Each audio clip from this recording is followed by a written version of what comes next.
tentang Santo Yusuf ya.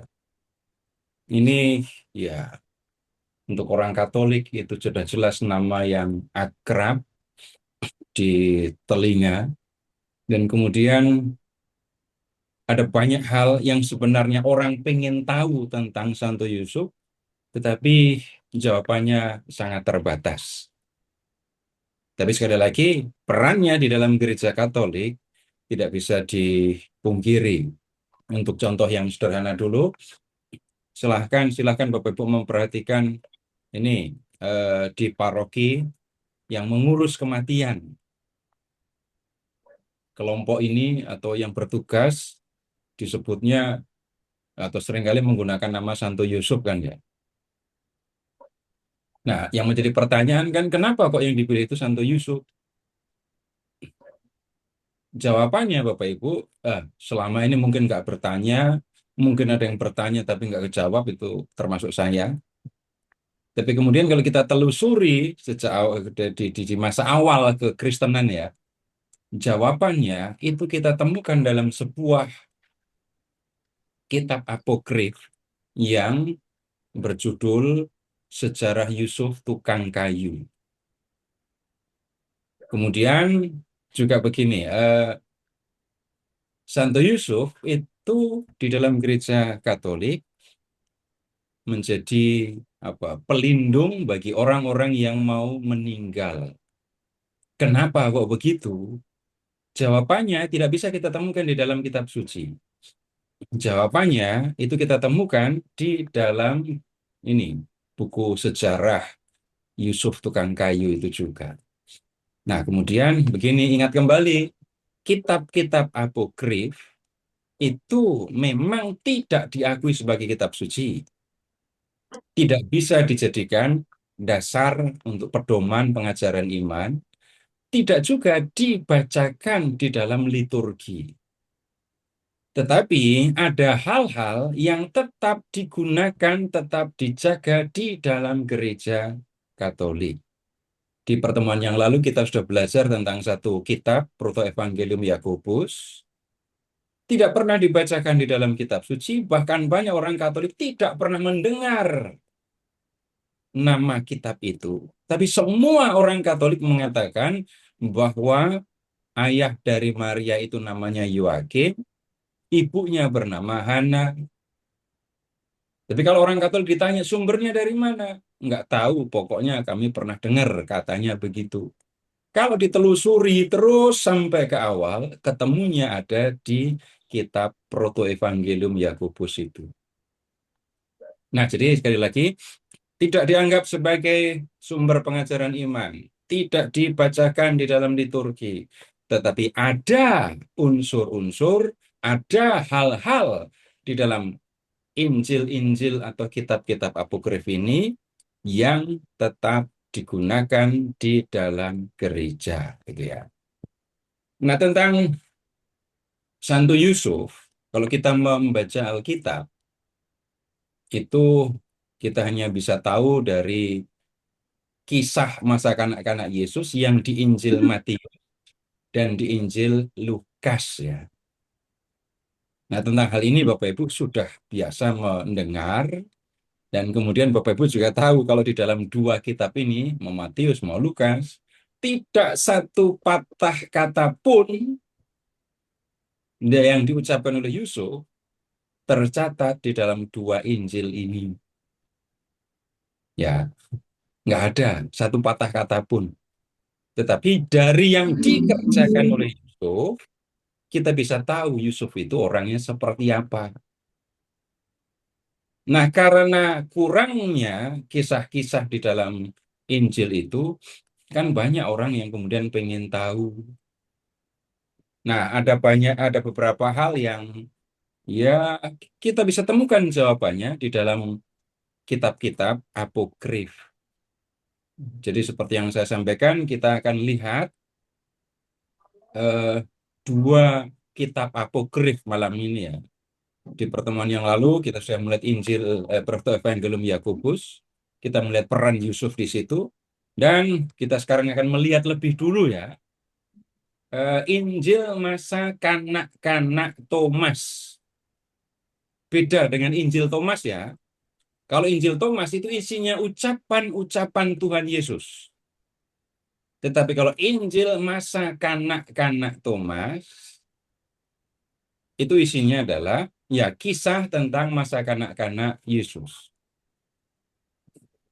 Dan di dalam ini Injil masa kanak-kanak Yesus ini ya, di Injil kanak-kanak Thomas, itu ya kita menemukan, kita bisa melihat peran Yusuf. Bisa jadi kita akan mengatakan nggak masuk akal, ini cuma karangan, bukan sejarah, nggak soal. Tetapi kita bisa melihat bagaimana gambaran tentang peran Yusuf. Sekarang gini aja, saya tanya sama bapak-bapak. Semua pasti pengen dan seneng kalau punya anak yang cerdas. Bener apa enggak? Oh iya lah. Benar. Pasti pengennya punya anak yang ini cerdas. Sejak di kandungan sudah diberi minum susu apa biar cerdas. Waktu masih bayi susunya apa biar cerdas. Diusahakan dengan macam-macam cara gitu ya. Tapi sekarang begini, jawab apa adanya juga ya. Lebih repot ngurus anak yang cerdas atau yang intelektualnya biasa saja. Mana yang lebih sulit? Yang cerdas. Ah, yang cerdas. Yang cerdas. Yang cerdas. Ada bapak-bapak yang setelah anaknya gede pada kerepotan jawab anaknya yang cerdas itu kok. Saya Iya nggak itu. nyebut siapapun loh ya, tetapi misalnya begini, ada anak yang sudah cukup dewasa dan sudah mau menikah. Pacarnya, calonnya beda agama. Lalu minta izin sama bapaknya, sama ibunya. Jelas nggak diterima kan? Nggak boleh. Lalu anaknya jawab, iya, anaknya jawab. Jawabannya adalah, toh setiap agama sama. Lalu perdebatan tentang agama.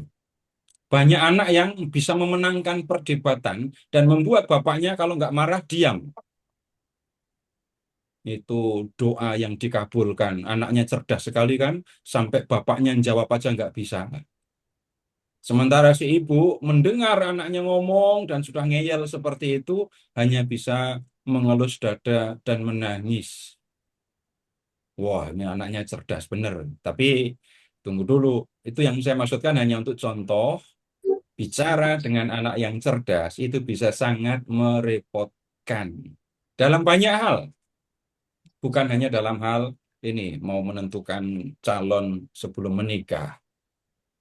Nah, kemudian eh, bahkan begini ya, bahkan bapaknya itu harusnya kan bisa jawab. Kalau semua agama sama, kenapa kamu yang masuk ke sana, bukan calonmu yang masuk ke sini? Banyak yang nggak sampai jawab seperti itu. Akhirnya hanya bisa mengatakan, ya udah terserah kamu.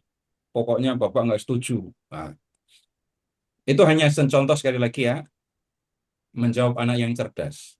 Nah, kemudian ketika anak cerdas ini masih kecil, nanya terus, nanya terus. Kemudian orang tua yang sadar dengan situasi ini pasti akan sangat banyak belajar.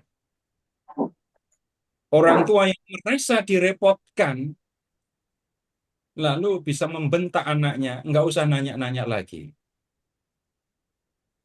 Sampai ada yang, tapi ini jangan ini ya, jangan diharapkan ya. Karena anak ini terus bertanya, ibunya sampai ngomong, udah kamu nggak usah nanya lagi. Hari berikutnya anak ini nggak bisa bangun, seterusnya karena sakit. Itu ungkapan seorang ibu ketika anaknya bertanya terus, karena memang anak ini cerdas. Sekarang, Bapak Ibu tolong membuka lebih dulu Injil Lukas bab 2. Injil Lukas bab 2. Kita ke bait Allah. Lukas bab 2. Lukas bab 2 ya. Iya. Kita ke bait Allah. Nah, kalau mau langsung ke ayatnya, ayat 47.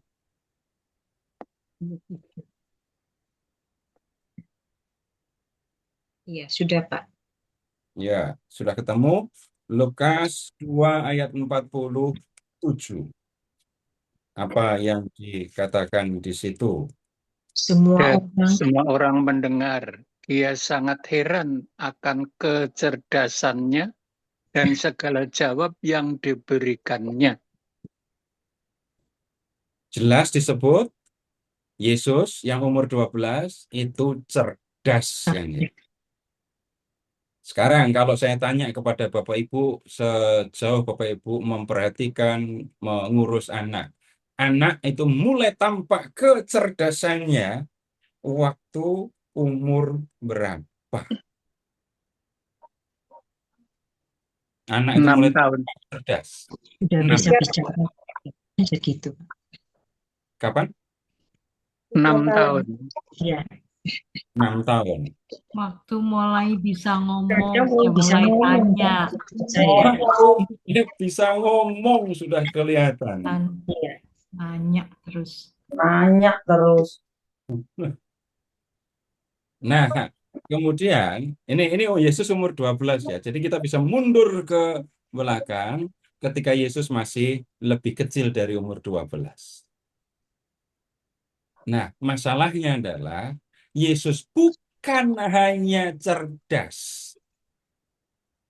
Setelah dewasa, tampak bahwa Yesus itu bisa membuat mukjizat. Nah, sejak kapan Yesus itu memiliki kuasa seperti itu? Sejak kapan Yesus menampakkan bahwa dia punya kuasa yang melebihi kemampuan seorang manusia?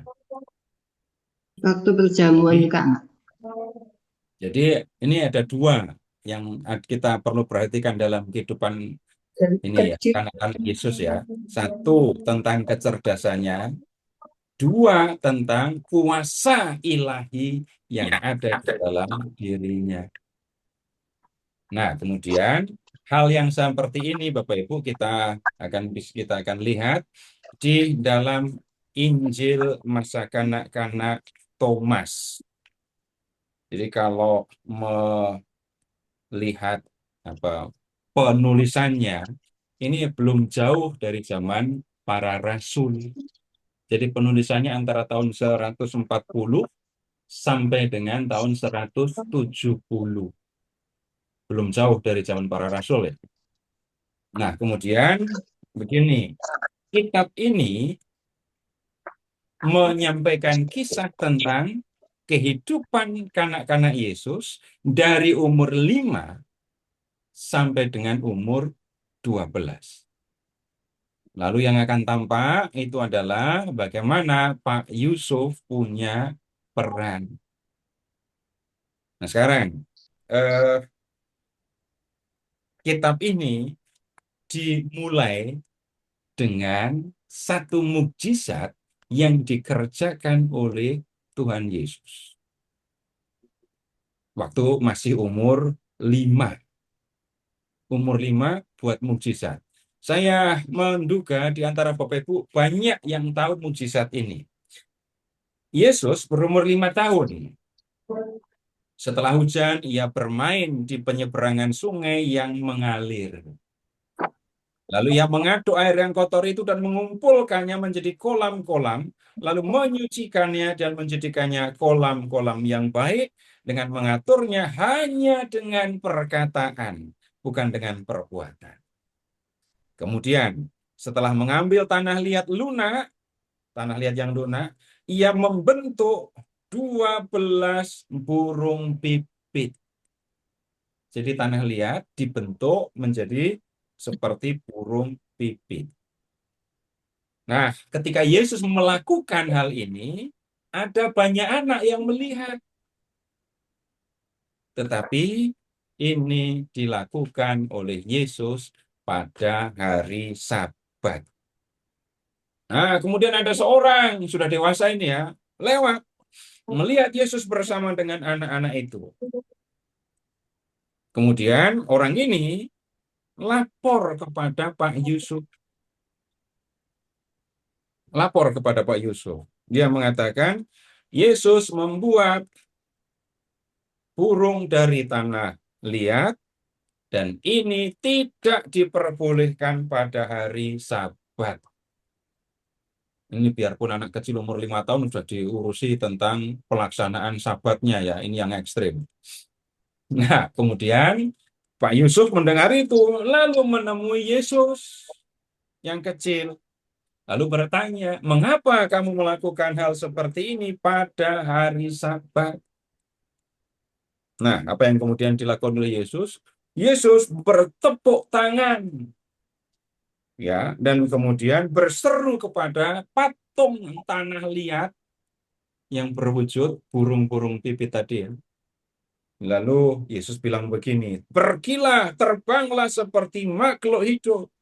Maka burung-burung pipit itu pun terbang sambil berkicau. Nah, sekarang Bapak Ibu, ada nggak yang pernah mendengar cerita ini? Nggak pernah, Pak. Belum pernah. Pernah. Kan Belum saya bertanya, pernah. siapa yang pernah? Ada yang pernah? Saya Belum. barusan. Oh, itu pernah. Itu namanya sedang mendengar. Lihat Bapak Ibu, filmnya, Romo. Bapak Ibu yang sebelumnya atau yang baptis dewasa dari agama lain, Ya, pernah Pak ada Quran Pak, surat nah, Al-Maryam. di teks lain, di kitab suci lain, itu malah diceritakan loh ya. Seperti Nah, Kristen deh Pak, saya pernah lihat Kristen apa gitu, apa Protestan. Saya pernah ya. dengar cerita-cerita begitu Pak. Bukan Nah, di Islam kan, agak di Al-Quran malah yang iya, ada. benar. Iya, malah begitu. Tapi kalau mau cari, nah sumbernya dari mana? Bapak Ibu sudah tahu sekarang. Ya, kemudian ini berikut ini urusan belum selesai. Ya, anak dari imam besar melihat yang dilakukan oleh Yesus, lalu mengajukan pertanyaan, mengapa engkau melakukan hal seperti itu pada hari Sabat? Lalu anak imam besar itu mengambil ranting, menghancurkan kolam-kolam yang dibuat oleh Yesus itu, kemudian mengeringkan air yang sudah dikumpulkan oleh Yesus. Dengan ranting itu, anak imam besar merusak apa yang sudah dilakukan oleh Yesus. Dan melihat perilaku anak imam besar tadi, Yesus yang baru berumur 5 tahun mengatakan, buahmu tidak akan berakar, dan tunasmu akan layu seperti ranting yang terbakar diterpa angin kencang. Dan seketika itu juga, anak imam besar itu menjadi layu. Mati. Nah, waktu Yesus kecil, Bapak Ibu catatannya begini. Waktu Yesus masih sangat kecil, Yesus bisa bereaksi dengan cara yang nggak biasa terhadap situasi yang dihadapinya. Nah, kemudian di kasus yang lain, cerita yang lain ya, Yesus dan Pak Yusuf sedang berjalan. Kemudian ada anak berlari dan menabrak bahu Yesus. Menabrak bahu Yesus. Ini Yesus dan Yusuf sedang berjalan, ada anak yang berlari, nabrak bahu Yesus. Yesus langsung mengatakan, kamu tidak akan melanjutkan perjalananmu. Nah, mati juga anak ini. Jadi kalau pakai bahasa sekarang, Yesus kok sangat impulsif gitu ya. Jadi dalam pemahaman si penulis, kita bisa mengatakan, Bapak Ibu juga bisa memikirkan ya, gini, ketika anak masih kecil, dia bisa mengambil pertimbangan sebelum bertindak atau belum? Ya enggak ya. Anak Bapak, anak Ibu, selama Bapak Ibu mengikuti perkembangannya, dia bisa mengambil pertimbangan benar atau salah sebelum bertindak, itu setelah umur berapa? Jangan bilang, sampai sekarang juga nggak bisa. Nah, jangan begitu. Ya udah dewasa ya. Udah dewasa. Dewasa, Pak. Jadi kalau Setelah anak, diberitahu. atau Bener banget. Bapak Ibu juga mundur ini ke anak-anak ya. Bapak ibu-ibu terutama, pernah dipukul sama anak ibu? Dipukul? Saya nggak Pernah. pernah. Nggak, waktu kecil. Iya, waktu Ya, kecil. Kalau sudah kalau gede mungkin bercanda ya iya. Nggak pernah saya. Nggak. nggak Waktu pernah. Tapi kecil ada yang pernah? pernah. Ada. Pukul muka, kadang nyubit. Nggak sengaja. Ya, anaknya Kemudian, lagi ngambek. nah, iya itu contoh anak sedang ngambek, marah, Ah, mukul ibunya. Apakah itu berpikir bahwa ibu ini loh yang ngasih aku makan tiap hari? Masa aku nggak, pukul dia? Begitu kan? Iya, nggak. betul. Kemudian, pernah nggak ketemu anak kecil yang marah sedikit itu bisa mukul temannya? Bisa, pernah. Pernah. Ya kan? Iya. Nah, itu pukulan tangan anak kecil itu bisa nyakitin anak lain loh ya. Iya. Iya, betul. Sekarang yang kita dengar ceritanya itu adalah seorang anak ya, tetapi Ya, punya kuasa ilahi, repotnya seperti apa. iya, betul. Nah, kemudian ketika melihat ya ini Yesus berkata seperti itu lalu yang dikatai itu meninggal, orang tua dari anak yang dikatain oleh Yesus, kamu nggak akan bisa melanjutkan perjalananmu tadi. Nah, bapaknya menyalahkan Pak Yusuf. Nggak bisa ngajar anak. Ya ampun. Oh, jangan-jangan pernah melihat atau malah ngalami Saya nggak anak Lalu kecil melakukan nakal sesuatu yang banget. salah, orang tuanya yang dipersalahkan. Itu benar, itu terjadi maksudnya ya. Lalu orang itu berkata, dari manapun kau membawa anak ini, engkau tidak dapat tinggal bersama kami di desa ini. Jika engkau ingin tinggal di sini, ajari dia memberkati, bukan mengutuk. Karena anak kami telah diambil dari kami. Anaknya sudah mati, dikutuk oleh Yesus tadi itu. Jadi Pak Yusuf yang dimarahi oleh tetangganya gara-gara perilaku Yesus. Ya, kemudian begini, ini contoh ketika Yesus masih kecil, kemudian menggunakan kuasanya, tetapi belum bisa mengendalikan. Ya, seperti layak. Ada unsur seperti anak kecil perilakunya, tapi bedanya Yesus punya masuk. kuasa. Nah, kemudian karena Yesus itu perilakunya ya seperti itu, lalu ada yang tahu, ada seorang guru yang memperhatikan perilaku Yesus. Guru ini kemudian menemui Pak Yusuf dan berniat untuk mengajar Yesus. Ya, tapi Yusuf jawabnya begini loh. Siapa yang dapat mengendalikan dan mengajari anak ini? Janganlah engkau menganggap dia orang kecil, saudaraku. Guru ini percaya diri, gurunya namanya Pak Zakius. Serahkan dia padaku, saudaraku. Jangan libatkan dia dalam urusanmu. Gurunya sangat percaya diri. Ya. Kemudian Yesus diajari alfabet.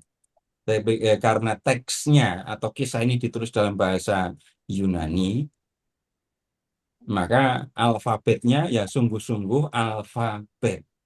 Alfa, beta, gamma, delta, eta, theta, sampai omega.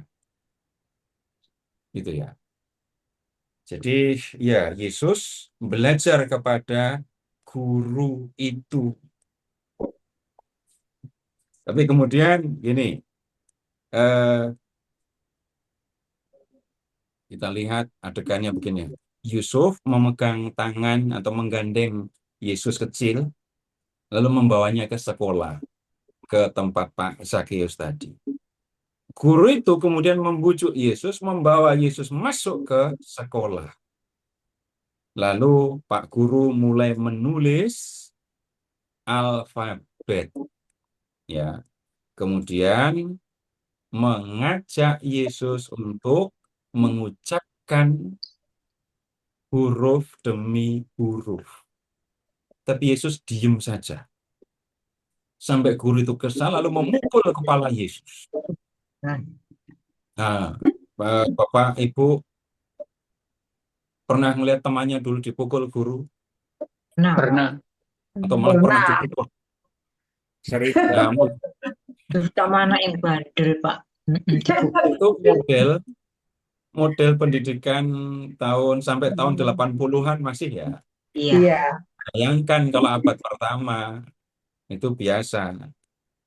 Nah, Amit kemudian Yesus yang dipukul. Dia jengkel. Lalu bilang kepada Pak Zakeus, "Aku ingin mengajarimu daripada diajar olehmu. Karena aku lebih tahu huruf-huruf yang engkau ajarkan." Itu Yesus kecil ngomongnya kayak gitu itu katanya. Iya, kayak orang anak. Nah, kemudian habis itu Yesus menatap gurunya dan kemudian bicara lagi.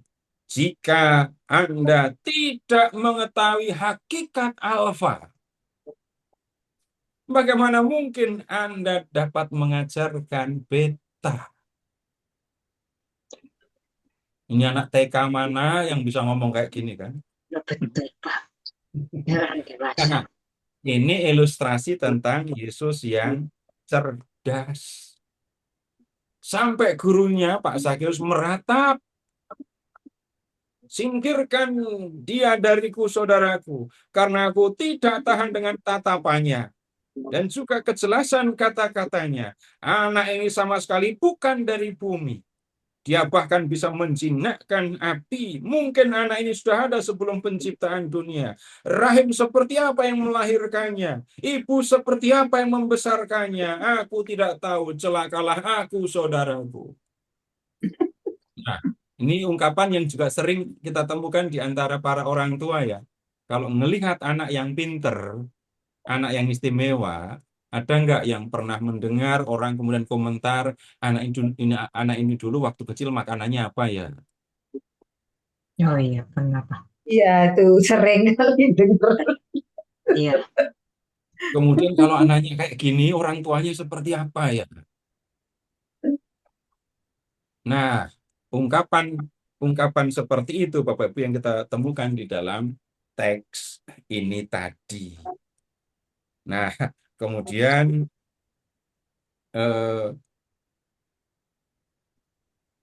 orang ini harus mengalami kesulitan karena Yesus kecil ini ya. Kemudian ada guru lain. Ada guru lain yang menawarkan untuk mengajar Yesus. Dan guru itu menuliskan alfabet dan kemudian minta Yesus mengucapkan, "Ucapkan alfa," gitu ya. Enggak mau Yesus. Yesus malah jawab, "Pertama-tama, beritahu aku apa itu beta. Lalu aku akan memberitahu kamu apa itu alfa." Guru itu marah, lalu memukul Yesus. Yesus enggak bisa diam, enggak tenang. Dipukul, gantian. Yesus mengutuk guru itu, sampai guru itu jatuh, pingsan. Yesus masih tetap impulsif. Sekali lagi, sudah pinter, punya kuasa. Ya, ini yang merepotkan. Ada satu guru lagi. Nah, yang ini agak berbeda. Ya, Ini gurunya itu dikatakan sahabat kenalan dari Pak Yusuf. Ya, saudaraku, serahkanlah dia kepadaku di sekolah agar aku dapat mengajarinya membaca dan menulis dengan cara yang lembut. Pak Yusuf jawab, jika engkau berani, saudaraku, bawalah dia bersama keselamatanmu. Karena dua guru yang sebelumnya nggak selamat ketemu Yesus. Nah, Iya, kemudian ada nasi goreng yang guru ini membawa dikasih. Yesus ke sekolah. Itu ya. Ketika Yesus sampai di sekolah, dia menemukan kitab tergeletak di mimbar. Kemudian Yesus mengambil kitab itu, tetapi tidak membaca apa yang tertulis. Tapi yang kemudian terjadi, Yesus mengajar, Yesus berbicara di hadapan guru itu dan banyak orang yang ada di sekolah itu. Lalu semua orang heran. Banyak orang yang berdiri di sana takjub akan kata-kata kudusnya. Nah, kemudian ini Pak Yusuf sudah khawatir ini. Oh ya, yang guru yang pertama tadi membuat Yesus marah, Yesus mengutuk guru itu pingsan juga. Jadi dua guru dibuat pingsan oleh Yesus. Ya. Ini ada guru yang ketiga. Pak Yusuf sudah khawatir. Lalu Yusuf berlari cepat ke sekolah karena curiga bahwa guru itu sudah tidak lagi kurang pengalaman dan menderita. Tetapi guru itu berkata kepada Yusuf, supaya engkau tahu, saudaraku, sesungguhnya aku telah mengambil anakmu sebagai murid, tetapi ia penuh dengan kasih karunia dan hikmat. Karena itu, saudaraku, bawalah dia ke rumahmu dengan selamat. Jadi,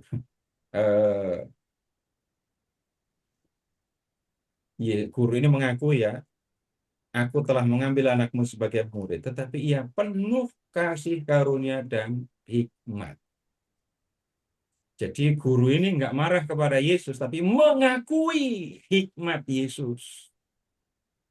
Nah, kemudian Yesus berkata kepada Pak Guru yang ketiga ini, karena engkau telah berbicara dengan benar dan bersaksi dengan benar, maka orang yang jatuh ini pun akan diselamatkan juga karena engkau. Seketika itu juga guru itu diselamatkan. Jadi guru yang dikutuk oleh Yesus selamat, nggak mati.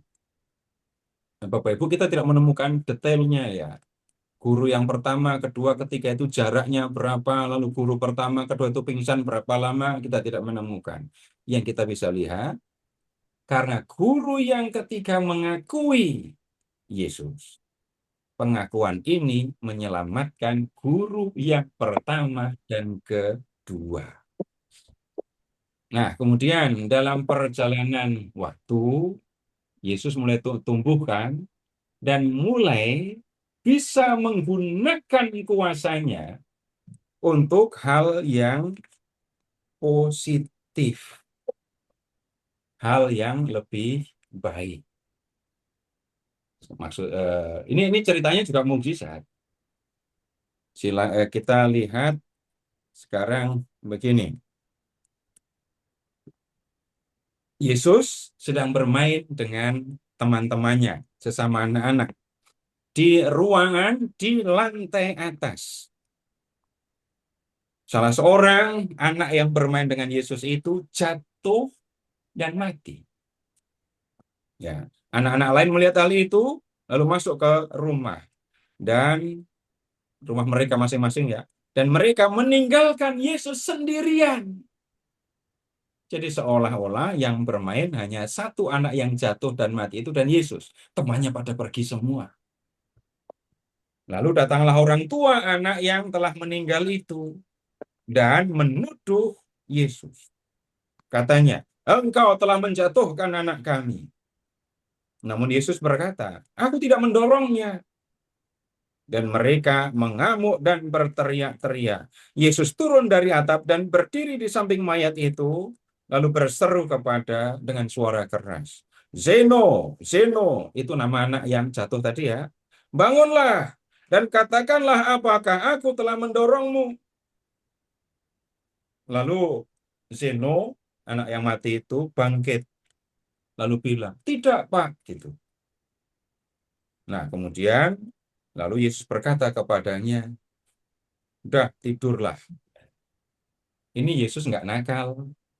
Tapi ketika dituduh sudah berlaku jahat kepada temannya, mendorong temannya dari lantai atas, lihat, Yesus menggunakan kuasanya untuk menunjukkan bahwa dia tidak bersalah. Nah, kemudian Bapak Ibu juga pernah menemukan anak yang berusaha membela diri ketika dia memang tidak bersalah? Pernah ketemu anak yang berusaha membela diri, dia nggak salah, dan dia berusaha untuk menjelaskan, aku memang tidak salah. Gitu. Pernah, Pak. Saya. Pernah. Pernah. Pernah. Nah, berikutnya lagi, ini Yesus bantuin ibunya loh ya. Ya, ini Yesus umur 7. Yesus kecil berumur sekitar 7 tahun. Ibunya, Maria, menyuruh Yesus mengambil air. Tetapi di dekat sumur itu banyak sekali orang. Yesus membawa kendi, kendinya kesinggol, pecah. Tugas dari ibunya apa? Ambil air.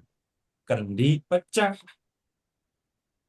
Tetapi Yesus membentangkan jubah yang dikenakannya, mengisinya dengan air, dan membawanya kepada ibunya. Jadi, Yesus membawa air sumur dengan menggunakan jubahnya. Maria melihat apa yang telah dilakukan Yesus. Kemudian dia menciumnya sambil berkata, Tuhan Allahku, berkatilah anak kami ini. Nah, kemudian Yusuf itu kan tukang kayu. Ya. Kemudian begini, sebagai tukang kayu, Yusuf bekerja dan dia punya anak laki-laki. Nah, Yesus itu. Dan Yesus sekarang umur 8. Yesus umur 8 ini ya. Ayahnya seorang tukang kayu yang membuat bajak dan kuk. Tetapi ia mengambil sebuah tempat tidur dari seorang kaya agar ia dapat membuatnya sangat besar dan sesuai. Nah, gini aja. Yusuf biasanya itu membuat bajak dan membuat kuk. Tapi sekarang dia mengambil pekerjaan untuk membuat ranjang. Nah, kemudian ketika sedang mengerjakan pekerjaan ini, salah satu baloknya salah potong. Sehingga, misalkan gambarannya begini, harusnya baloknya dipotong menjadi 2 meter, dia motongnya salah. Jadi menjadi cuma 1,7. Bayangkan, tukang salah potong kayu. Nah, kalau harus ganti kan repot. Nah, kemudian Yusuf sedih, tidak tahu harus berbuat apa. Harus ganti, wah ini mahal. Kemudian Yesus ada di dekat Pak Yusuf. Anak itu datang kepada ayahnya dan berkata, letakkanlah kedua papan itu dan sejajarkan di ujungnya. Yusuf melakukan seperti yang dikatakan Yesus kepadanya.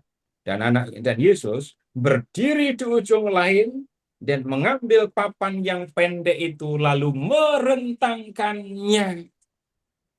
Lalu yang menyamakan papan panjang itu dengan papan lain.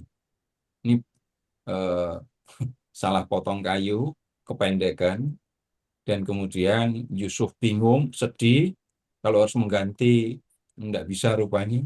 Yang dilakukan oleh Yesus, membuat kayu yang salah potong dan pendek tadi menjadi panjang sepanjang yang diharapkan oleh Yusuf.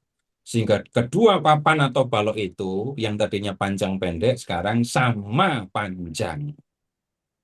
Nah, lalu ia berkata kepada Yesus, bilang sama ayahnya, jangan berduka, tetapi buatlah apapun yang kau inginkan. Lalu Yusuf memeluk Yesus dan berkata, berbahagialah aku, karena Allah telah memberikan anak ini kepadaku. Kalimat ini bagus sekali ya. Berbahagialah aku, karena Allah telah memberikan anak ini kepadaku. Bapak Ibu mengucapkan kalimat ini waktu anak umur berapa?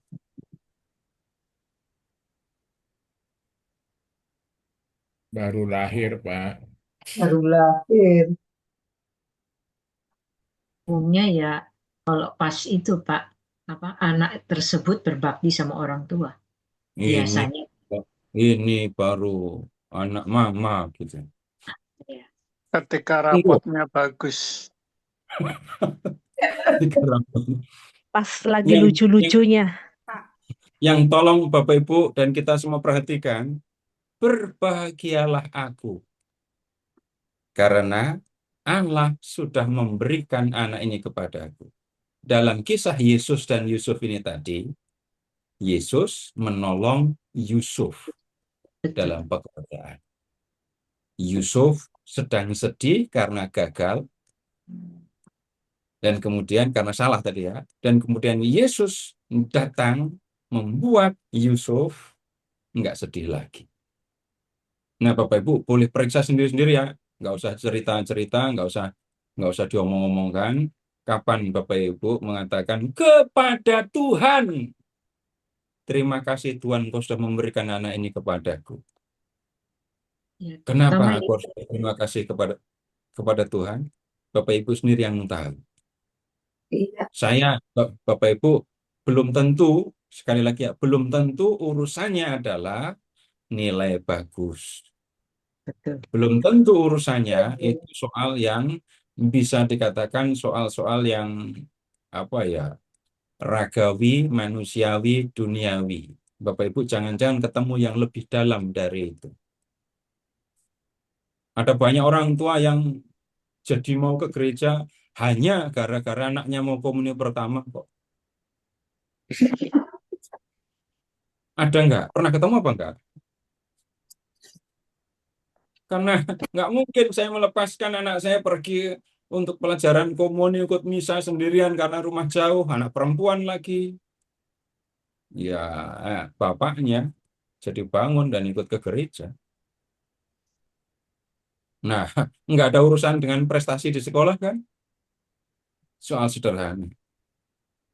Nah, ada banyak contoh yang saya hanya ajak Bapak Ibu lihat bagaimana Tuhan menolong Bapak Ibu dengan kehadiran anak-anak yang Bapak Ibu lahirkan itu. Nah, Bapak Ibu ini contoh-contoh ya mukjizat yang dilakukan oleh Tuhan Yesus, dan kemudian kisahnya berhenti dengan Yesus yang pergi ke Bait Allah waktu umur 12 itu. Jadi kalau kita lihat lebih teliti, ternyata kisah yang ditulis dalam Injil masa kanak-kanak Thomas itu inspirasi dasarnya dari kitab suci, dari Injil. Dan kemudian Injil ini seolah-olah ini ya, Injil masa kanak-kanak ini seolah-olah menjelaskan, memberikan keterangan, memberikan penjelasan tentang apa yang tertulis di dalam Injil. Sekarang Bapak Ibu tolong membuka Injil Yohanes bab 7 ayat 15.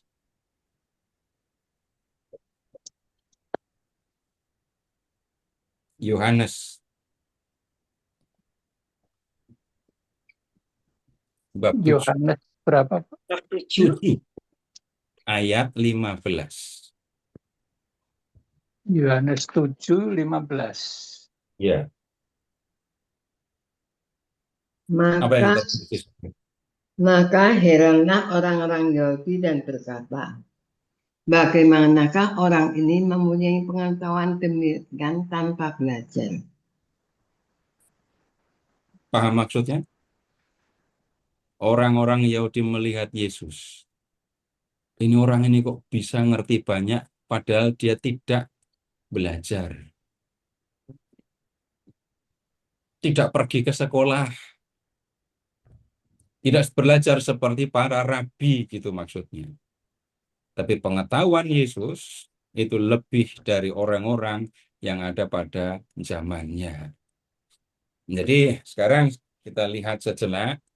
Yang kita temukan di dalam Injil, itu Yesus yang baru lahir, sampai umur 2 tahun, kemudian umur 12. Itu waktu kecil. Nah, kemudian pertanyaan yang bisa muncul, ini Yesus itu waktu kecil seperti apa? Nah, kalau kita lihat keterangan atau kisah dalam kitab ini tadi, Yesus adalah anak yang cerdas tapi penuh kuasa. Dua hal yang ini kalau bersatu bisa sangat merepotkan. Ketika Yesus masih kecil, kecerdasannya sudah tampak, kuasanya sudah tampak, tetapi dia bertindak seperti ya anak kecil yang kesenggol marah, dipukul marah, itu langsung gitu ya. Nah, kemudian dia menggunakan kuasanya yang sangat menakutkan, membuat orang pingsan, bahkan membuat orang mati. Tapi kemudian dalam perjalanan waktu, Yesus tumbuh menjadi anak, dan kemudian ya Yesus mulai lebih bijak sebagai anak. Dia bisa menggunakan kuasanya untuk menolong ibunya, menolong bapaknya. Dan dengan cara seperti itu, kita bisa melihat peran Pak Yusuf bagaimana. Nah, kembali ke awal. Punya anak yang cerdas itu menyenangkan, tapi perlu orang tua belajar lebih. Bayangkan peran Pak Yusuf yang harus mengurus anak yang seperti ini. Ada waktunya Yusuf kerepotan. Ya, sebagai orang tua Yusuf bertanggung jawab termasuk menerima amarah atau celaan dari tetangga. Itu resiko yang ditanggung oleh Yusuf ketika menerima tugas untuk menjaga Maria dan menjadi ayah dari anak yang dilahirkan oleh Maria. Nah, kemudian kita akan pindah dulu nanti ya ke sejarah Yusuf. Nah, kalau sejarah Yusuf ini, perhatian difokuskan pada saat Yusuf mau meninggal. Tapi sebelum ke sana, kalau ada yang perlu didiskusikan, silahkan. Tapi kemudian yang harus diingat, tidak semua hal yang kita ingin tahu ada jawabannya ya. Tidak semua yang kita ingin tahu ada jawaban. Ya, silahkan Pak Ferry.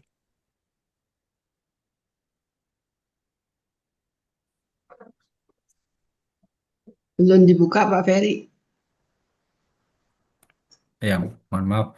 Ya, silakan Bapak Ibu jika ada yang ingin ditanyakan atau diklarifikasi ke Pak Seto terkait kisah kanak-kanak Yesus dari umur 2 tahun sampai dengan 12. Ada pertanyaan kah? Atau masih kaget, masih kagum karena baru mendengar? Lagi membayangkan gitu nakalnya Yesus. Saya Pak Ferry. Oh, silakan Ibu. Monggo. Ya, Mari. Pak Seto berarti Yesus ini nggak pernah istilahnya itu mendapatkan kayak seperti anak-anak pada umumnya untuk belajar di sekolah gitu ya Pak, karena sudah terlalu cerdas gitu sehingga guru-gurunya ini kan menyerah istilahnya. Jadi Yesus ini apakah nggak pernah kayak mengikuti seperti orang anak-anak umumnya itu sekolah dari sekolahan yang umumnya gitu, misalnya dari dasar apa gitu, apa nggak pernah mengalami seperti dapat pengajaran seperti itu Pak? Begini, ini tadi Yesus sampai umur 12 ya. Iya. Ya, umur 12.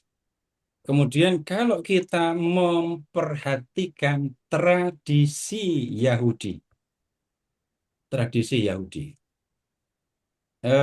begini, ketika anak mulai umur 6, anak ini sudah harus ngerti alfabet abjad Ibrani.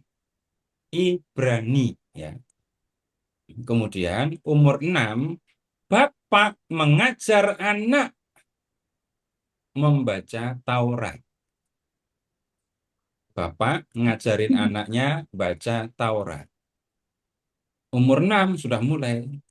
Lalu anak ini belajar membaca Taurat sampai umur 13. Saya ngomong tradisi Yahudi ya. Ingat, Ya, jangan campur nanti tahu-tahu dengan Injil masa kanak-kanak Thomas ya. ya. Nah, di hari ulang tahun ke-13, anak ini akan diuji oleh rabi. Jadi umur 13, tepatnya gini, hari Sabat yang paling dekat dengan ulang tahunnya yang ke-13. Anak ini akan dibawa kepada seorang rabi dan diuji pembacaan Tauratnya. Kalau anak ini lulus, maka dia disebut bar mitzvah. Bar itu anak laki-laki, mitzvah itu hukum. Dalam hal ini hukum Taurat. Jadi anak yang sudah menyelesaikan pembacaan Taurat, dia disebut anak hukum Taurat.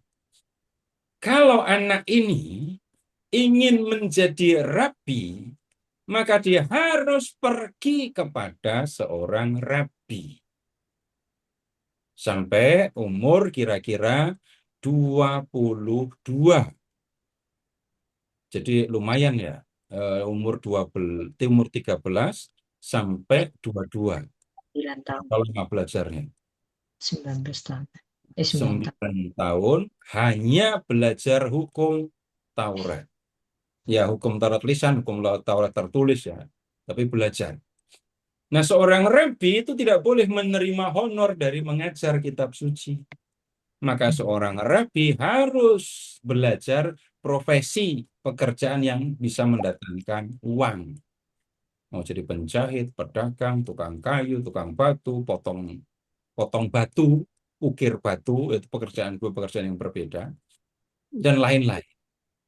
Jadi seorang rabi itu punya dua keterampilan. Nomor 1 keterampilan pengetahuan tentang Taurat, 2 pengetahuan dalam profesi untuk mendatangkan atau mendapatkan uang. Sekarang, Bapak Ibu tolong mengingat, Yesus pernah nggak disebut rabi? Rabi. Pernah disebut. Rabi, manakah engkau tinggal? Nah, Ya. Iya. Di Injil juga ada ya. Iya, justru di Injil loh. Karena Bapak Ibu nggak mungkin dengar ini dari tempat lain. Iya. Kalimatnya, Rabi, di manakah engkau tinggal? Ya. Itu di Injil Yohanes. Waktu bangkit juga Magdalena kan panggil dia Rabi kan. Rabuni. Rabuni. Tuanku, Rabuni. Rabi itu guru agama Yahudi. Yesus dipanggil dengan sebutan Rabi. Kemudian berikutnya, bukankah dia ini tukang kayu? Ya. Seorang rabi punya 2 keterampilan. 1 tentang Taurat, 2 tentang profesi atau pekerjaan yang mendatangkan uang. 2 ini ada di dalam diri Yesus. Tidak mungkin tiba-tiba ini ada rabi, tiba-tiba aja jadi rabi gitu, Pak. Jadi kalau bicara tentang Yesus, ya itu termasuk yang saya ingin tahu. Tapi kalau Yesus disebut rabi, berarti dia mengikuti proses pendidikan. Yang kita pengen tahu sekolahnya di mana, gitu pasti kelanjutan pertanyaannya. Muridnya siapa? Murid siapa? Gurunya siapa? Kalau kita melihat lebih jauh, kita bisa melihat Yesus dekat dengan orang Farisi dan bukan dengan orang Saduki. Yesus dekat dengan orang Farisi. Di mana? Orang Farisi percaya kebangkitan, orang Saduki tidak percaya kebangkitan. Orang Saduki sama sekali tidak berpikir untuk bermisi. Tetapi orang Farisi, satu kelompok, itu punya niat dan melakukan misi. pergi ke tempat lain, mengajak orang menjadi penganut agama Yahudi. Yesus melakukan yang sama, pergilah jadikan semua bangsa muridku. Kemudian, tentang perceraian.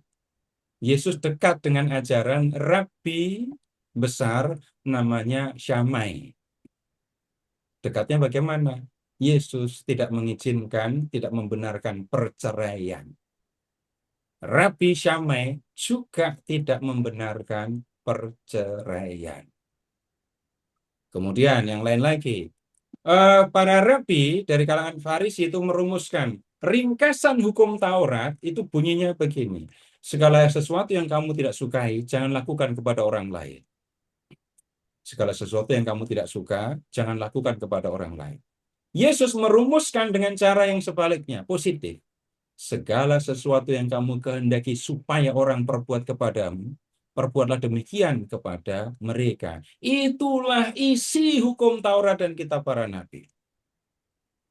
Jadi Yesus tumbuh dewasa sebagai dan menjadi rabi bukan di tanah kosong, tapi di tanah Israel, di mana ada kelompok-kelompok yang sudah belajar perjanjian lama, yang sudah belajar tentang Allah. Dan sedikit banyak, ya Yesus belajar dari mereka, walaupun kita tidak tahu belajarnya dari seorang pribadi atau dengan banyak orang. Jangan bayangkan di rumah Pak Yusuf, itu ada perpustakaan lengkap. Yesus tinggal baca. Enggak. Untuk mendapatkan informasi, harus pergi ke sinagoga, hari Sabat, dengerin pembacaan kita. Ya, seperti itu gambarannya, Ibu. Ya, makasih Pak. Iya, baik. Apakah ada pertanyaan lagi, Bapak Ibu? Kami persilakan.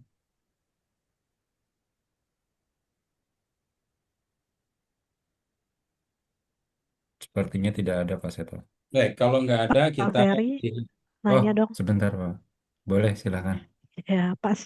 Ini mau tanya, apakah Yesus dengan mukjizat keajaiban-keajaiban yang dia buat ketika dia masih kecil sampai dia akhirnya umur 13 tahun ya, atau sesudahnya itulah, apakah dia sadar gitu loh, kok saya beda gitu dengan anak-anak yang lain gitu. Iya, Ibu, ini tadi di Injil Thomas itu justru mau mengungkap hal itu. Saya tadi bertanya kepada Bapak, kepada Ibu, sejak umur berapa anak Bapak dan Ibu atau Bapak Ibu melihat anak-anak berpikir dulu sebelum bertindak. Itu kan saya menyampaikan pertanyaan yang sama sebenarnya. Awalnya Yesus berlaku seperti anak-anak yang nggak sadar, namanya anak kecil kok. Anak kecil ketika memukul sesamanya, ya biasa saja. Melihat yang dipukul nangis, dia biasa saja. Perkembangan seorang anak memang begitu. Nah, kemudian dalam perjalanan waktu, saya mengajak Bapak Ibu tadi melihat, Yesus menggunakan kuasanya untuk bantuin ibunya, bantuin bapaknya, untuk membela dirinya. Nah, itu kita bisa menyebutnya Yesus yang mulai tumbuh kesadarannya. Sekarang Bapak Ibu tolong membuka Injil Lukas bab 2 lagi. Yang ke bait Allah lagi ya. Lukas bab 12. Bab 2, bab 12. Ayat Cari isi bait Allah. Kemudian cari ucapan Maria kepada Yesus. Setelah menemu Yesus ya. Ayat berapa, Pak? Yang Yesus di bait Allah tadi, Ibu. Di bait Allah tadi umur 12 tadi. Yesus bab 2, yang Yesus umur 12 tahun di bait Allah. Iya, iya. Dan Maria dan Yusuf ketemu Yesus di bait Allah. 41. Gimana bunyinya? Nak, mengapa engkau berbuat demikian terhadap kami? Bapakmu dan aku Dengan cemas engkau. Cemas. 48, ayat 48. Oh, 48. Nah, kemudian Yesus jawab apa? Mengapa engkau mencari aku? Tidakkah kamu tahu bahwa aku harus berada di dalam rumah Bapakku? Itu mengungkapkan kesadaran Yesus atau bukan? Iya ya. Ya, Iya, dia putra Allah. Terus dibantah. iya. Itu yang Ibu maksudkan. Dan kita Ya. tidak bisa mengatakan pada umur berapa, jam berapa mulai sadar. Nggak bisa begitu kan? Iya. Tapi ada proses seorang anak mengalami pertumbuhan tentang kesadaran. Begitu, Bu, yang kita bisa lihat di Injil dan di ini ya, Injil masa kanak-kanak Thomas tadi. Ya, makasih Pak. Dan tunggu, Bapak Ibu bisa menangkap ini kaitan antara Injil masa kanak-kanak Thomas dengan Injil Matius dan Injil Lukas kan ya? Dan Yohanes tadi saya sebut. Yesus itu cerdas, Injil Lukas. Cerdas itu kayak apa? Oh, dari kecil udah kelihatan cerdas. Yesus itu punya kuasa, dari kecil sudah menunjukkan kuasa, tapi awalnya dia belum sadar kuasa itu untuk apa. Dampak dari penggunaannya lama-kelamaan, Yesus tumbuh dan sadar. Dan kesadaran paling mencolok kita temukan, aku harus berada di rumah Bapakku tadi. Sudah bisa dipahami? Ya, paham dulu baru terima atau enggak terima. Bisa dipahami. Iya. Ya, berarti berarti dia sudah dewasa lah ya Pak ya itu ya. Apanya itu? Anaknya, Yesusnya udah dewasa pada saat bicara seperti itu kan, sadar Ya, gitu kan. ya. Gini. Nah, Kenapa? Lanjut. pertanyaannya menarik lagi nih Pak. Apakah Yesus ada punya rasa gitu suka sama perempuan gitu Pak? Ada nggak diceritakan tuh Pak? Ibu buka dulu aja Injil Matius bab 19 ya. Bab 19.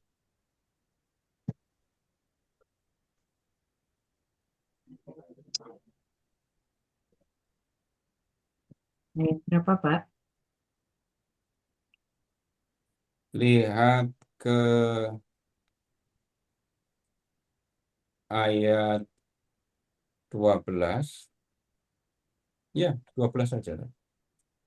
Ada orang yang tidak dapat Yang kawin karena ia lahir demikian dari rahim ibunya. Dan ada orang yang dijadikan demikian oleh orang lain. Dan ada yang membuat dirinya demikian karena kerajaan surga. Siapa yang dapat menerimanya, hendaklah ia menerima.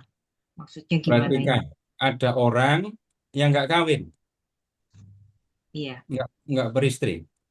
iya. Tunggu, Bapak Ibu, kalau mendengar kata kawin dan nikah, sekarang orang pada membalik. Kawin itu sama dengan urusan biologis, sedangkan nikah itu urusan upacara. Bapak Ibu cari asal-usul katanya, dan jangan-jangan nanti bisa kaget. Ternyata kata nikah itu yang urusannya dengan hubungan biologis.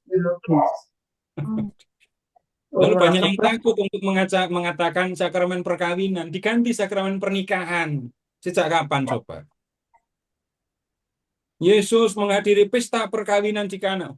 Perkawinan, ganti pesta pernikahan. Nah, tapi ya bahasa seringkali geser-geser gitu sih. Walaupun orang arti awalnya justru kebalik. Perkawinan itu menyangkut keseluruhan hidup bersama antara laki-laki dan perempuan dalam ikatan yang diakui oleh masyarakat. Nah, itu yang dimaksudkan. Bukan hubungan biologis terlalu itu pergeseran makna itu. Nah, ada orang yang tidak dapat kawin karena lahir demikian dari rahim ibunya. Kok lahir dari demikian? Nggak bisa kawin karena sejak lahir memang begitu. Jadi misalnya yang dari, saya nggak tahu ya, saya nggak bisa mengatakan banyak, tapi yang dari kecil dia sudah mengalami impotensi. Kemudian saya tidak berani juga mengatakan bahwa semua gay itu asalnya dari satu masalah. Nggak ada keterangan yang menjelaskan bahwa G itu terjadi hanya karena satu sebab. Nah, kemudian kita akan ketemu situasi di mana ini orang secara fisik bisa lentur sekali, ya, laki-laki tapi badannya lenturnya minta ampun, dan kemudian ya ternyata ada yang salah dengan dirinya, nggak senang sama perempuan. Itu yang disebut tidak kawin karena lahir seperti itu dari rahim ibunya. Kemudian ada yang dijadikan demikian oleh orang lain. Dijadikan demikian oleh orang lain. Sebenarnya bisa kawin, tetapi orang lain membuatnya tidak bisa kawin. Siapa mereka? Bapak Ibu tahu Kasim? Orang yang dikebiri karena tugas atau pekerjaan di istana. Ya. Dia nggak bisa. Karena kelelakiannya sudah diambil gitu ya. Itu dibuat orang lain. Yang ketiga, ada orang yang membuat dirinya demikian.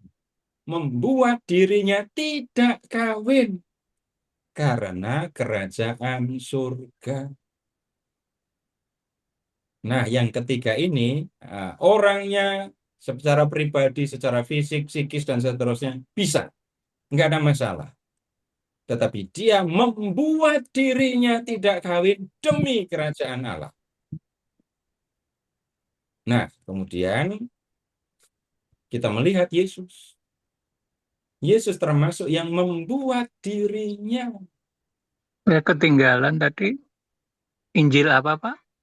Matius 19. Oh, Matius 19. Ya.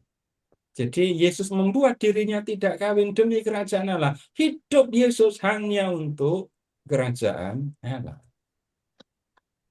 Nah, kemudian begini, ada ya orang-orang yang bisa disebut dekat dengan Yesus.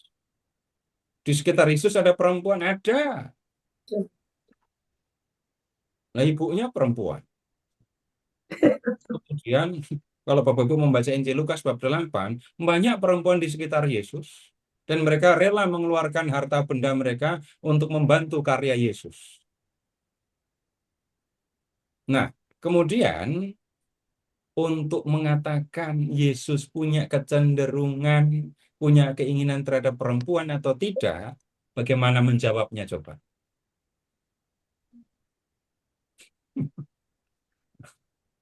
Ya, hanya bisa dikatakan yang paling jelas, Yesus membuat dirinya tidak kawin demi melaksanakan tugas Bapa. Ada yang penasaran dan kemudian menyebutnya ya, membuat cerita. Yesus dekat dengan Maria Magdalena, dan kemudian Yesus pengen memperistri Maria Magdalena. Bapak Ibu, tahun 70-an, ada nggak yang tahu atau mungkin kalau nonton sulit waktu itu? The Last Temptation of Christ. Ada film, judulnya The Last Temptation.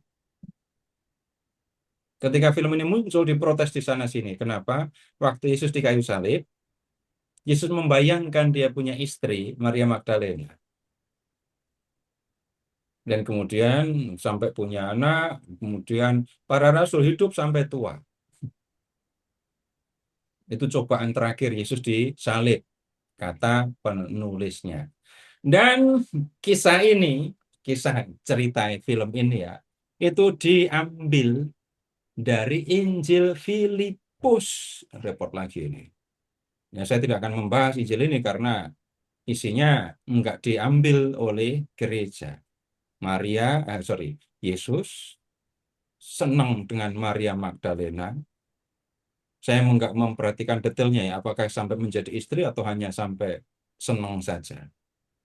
Tapi ya, menyebutnya kecenderungannya sampai Yesus mau pengen punya istri Maria Magdalena itu. Tapi yang seperti itu Bapak Ibu terlalu jauh. Karena Bapak Ibu ingat tadi ya, umur 12 Yesus sudah sadar, aku harus di rumah Bapakku. Dan dia sudah tahu siapa dirinya, sudah tahu misi yang harus dikerjakannya selama di dunia. Jadi jawaban tegasnya nggak tahu. Gampang jawabnya ya. Tapi kemudian ada orang yang membayangkan Yesus seperti manusia biasa yang nggak bisa mengendalikan diri lalu memperistri Maria Magdalena. Sementara di dalam Injil yang kita lihat, Yesus sadar siapa dirinya, Yesus mengendalikan dirinya, dan kemudian memilih untuk sendiri demi kerajaan Allah. Apakah itu bisa dipahami? Loh, para biarawan, biarawati itu aja mengerjakan kok. Apakah Bapak Ibu nggak percaya kepada para biarawan, biarawati? Ada yang nggak bisa dipercaya, Bapak Ibu tahu sana-sini, oke. Tetapi nggak bisa dipungkiri, sepanjang sejarah gereja, ada orang-orang yang membuat dirinya tidak kawin demi kerajaan surga. Dan itu dimulai oleh Tuhan Yesus sendiri. Begitu, Bu. Oke, makasih Pak. Ya. Iya, Sudah ya? iya, dilanjut Pak Seto. Baik, kita ke sejarah Yusuf. Siapa Yusuf sebelum ketemu sama Maria? Jadi Pak Yusuf ini adalah seorang duda. Ingat, aslinya orang Bethlehem, tapi tinggalnya di Nazaret. Profesi tukang kayu. Nah, sebelum menjadi suami Maria, Yusuf itu sudah punya istri. Jangan tanya namanya siapa, nggak disebut. Tapi kalau anak-anaknya disebut namanya. 4 laki-laki, 2 perempuan. Yang laki-laki Yudas, Yustus, Yakobus, Simon. Lalu yang perempuan namanya Asia dan Lydia. Nah, setelah istrinya meninggal, ini meninggal ya, bukan cerai ya. Istrinya meninggal, lalu Yusuf harus mengurus anak-anaknya sendiri. Nah, kemudian di Injil Protoevangelium Yakobus, Bapak Ibu ingat di pertemuan yang lalu, Maria harus meninggalkan bait Allah dan diperlukan orang untuk menjaganya.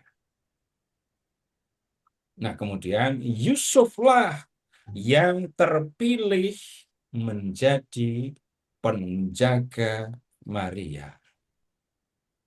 Itu waktu Maria umur 12.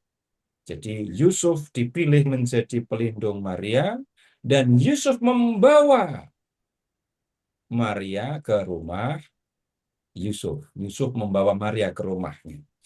Nah, kemudian sekarang begini, Yusuf itu kan kerja tukang kayu. Yusuf sering harus tugas luar kota. Pekerjaan sebagai tukang kayu membuat Yusuf harus sering pergi. Ketika Maria ini umur 15 ya. Maria umur 15. Ini Yusuf sedang bekerja di tempat lain.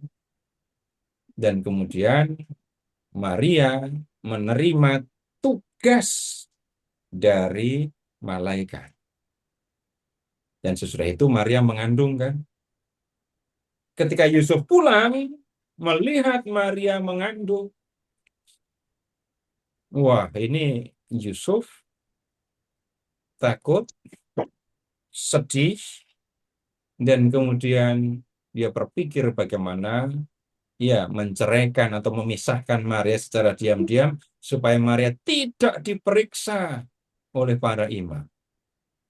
Malaikat memberitahu Yusuf, nggak usah takut mengambil Maria sebagai istrimu. Anak yang ada di dalam rahimnya itu dari Roh Kudus. Dan kemudian Yusuf menerima pernyataan itu. Ini Bapak Ibu juga bisa lihat di Injil Matius ya. Jadi di dalam Injil Matius yang kita temukan ketika Maria bertunangan dengan Yusuf, dia mengandung dari Roh Kudus. Matius bab 1 ayat 18. Lalu Yusuf bingung. Apa yang harus dilakukan terhadap Maria?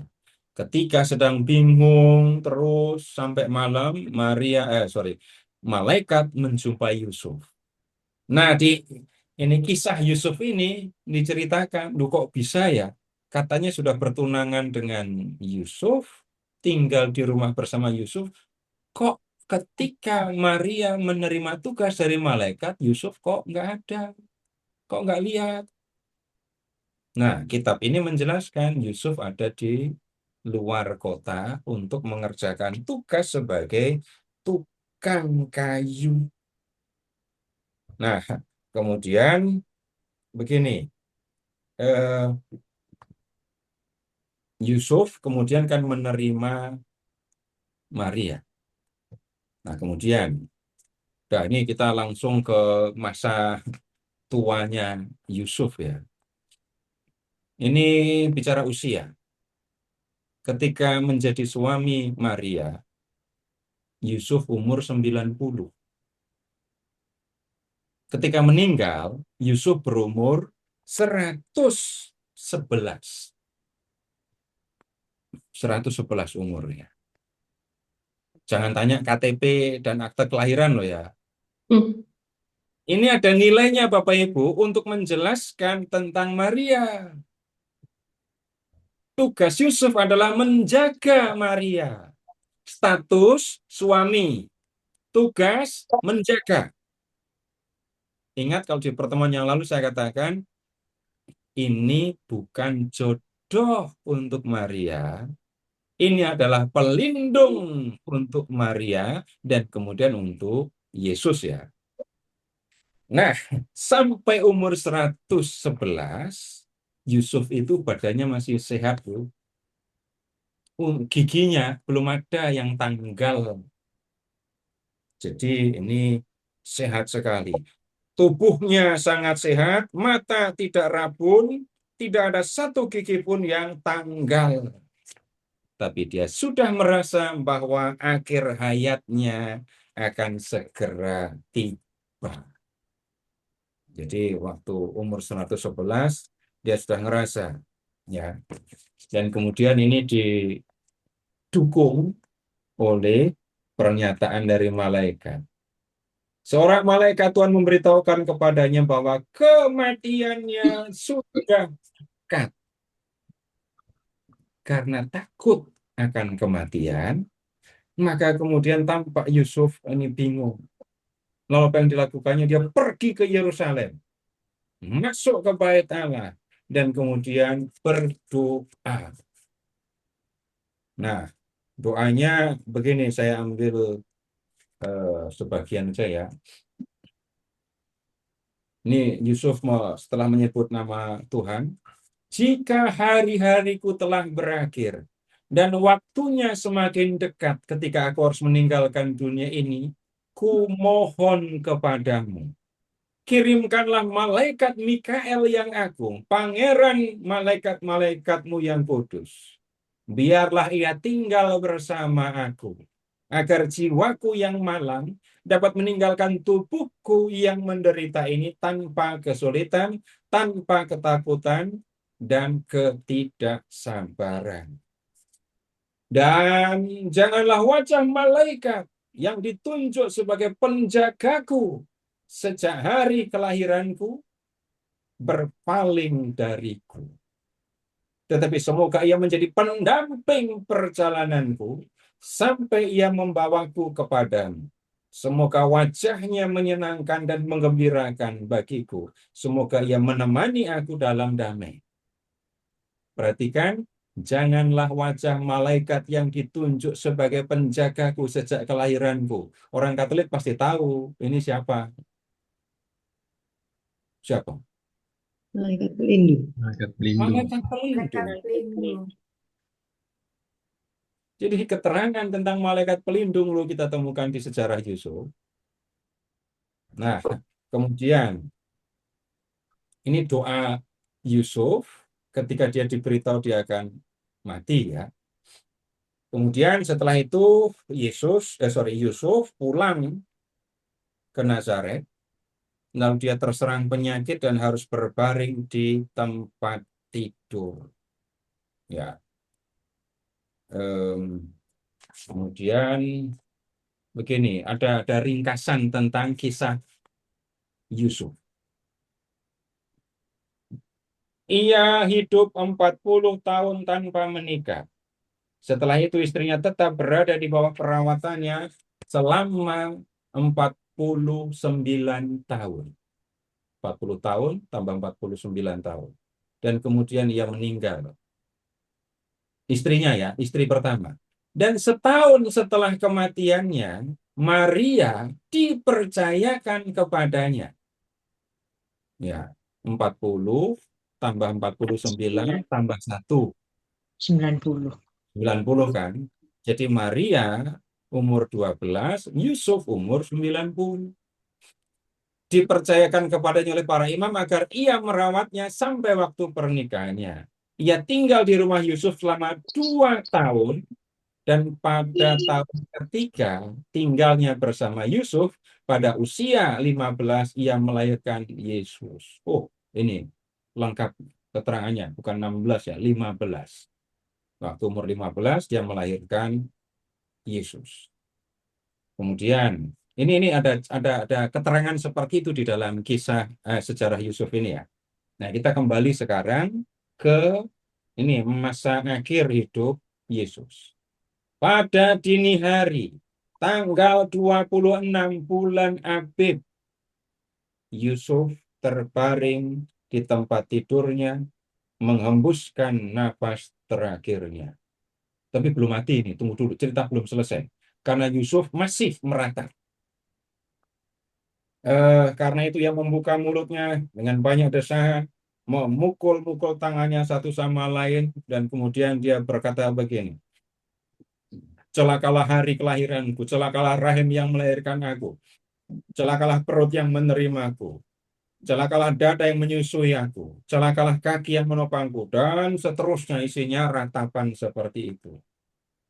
Nah, kemudian sekarang setelah Yusuf meratap seperti itu, Yesus ya datang ke sisi Yusuf, memandang melihat jiwa Yusuf gelisah.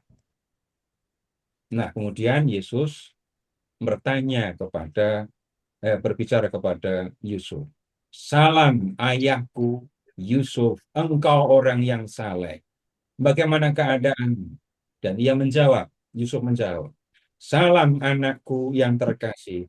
Sesungguhnya penderitaan dan ketakutan akan kematian telah melingkupi aku. Tetapi begitu mendengar suaramu, jiwaku menjadi tenang. Yusuf mengalami ketakutan menghadapi kematian, maka dia teriak, celaka, meratap tadi ya. Tapi begitu mendengar suara Yesus, Yusuf mengatakan, ya, jiwaku menjadi tenang. Ya Yesus dari Nazaret, juru selamatku, Yesus penyelamat jiwaku, Yesus pelindungku, seterusnya. Nah, kemudian dalam situasi Yusuf yang mau meninggal, ini Yesus melihat ke arah selatan. Dan Yesus melihat, maut sudah mendekat. Seluruh Gehenna bersamanya. Ya. Kemudian ketika melihat maut dan Gehenna datang, mata Yusuf berlinang air mata.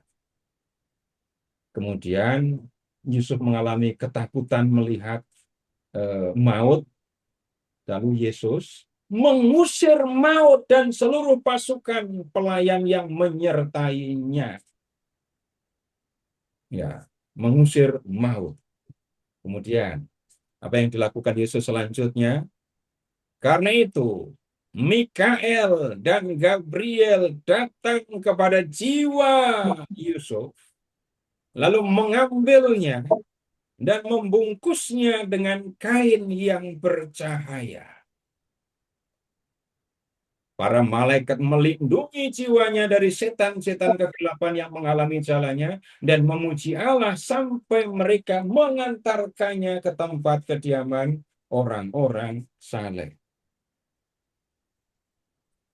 Jadi ini kematian Yusuf seperti ini apa ya ceritanya ya.